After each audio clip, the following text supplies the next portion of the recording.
আমাদের বিএনপির চেয়ারপারসন বর্তমান চেয়ারম্যান তারেক রহমান সাহেবের একটা ভিডিও আমার কাছে খুব ভালো লাগছে, যেটা আমাদের আলেম সমাজের জবান থেকে আসার কথা ছিল।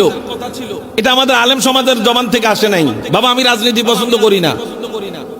বর্তমান যে রাজনীতি, মেটিকুলাস ডিজাইনের যে রাজনীতি, আমি রাজনীতি পছন্দ করি না, অতীতও করি নাই।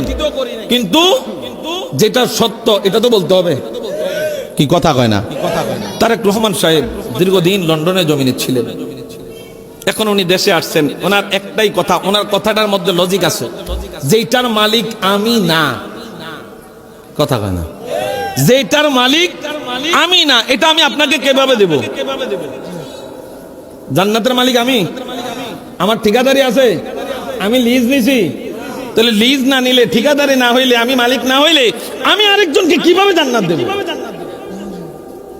আমার কথা কি বুঝেন? তারেক রহমান সাহেব শুধু এইটুকুই বলছে যে যেইটার মালিক আমি না, সেটা আমি আরেকজনকে দিব কিভাবে? বাবা, কথা কি আমার বুঝেন? এখন ওনার পিছনে লাগছে তারেক রহমান লন্ডনে থেকে এখন নতুন ফতোয়া মুফতি হইয়া দেশে আসছে। আরে ও লোক তো হক কথা বলছে, তুমি আলেম হয়ে বুঝলে না কেন? এটা তো আলেমের কথা ছিল। কি কথা কয় না?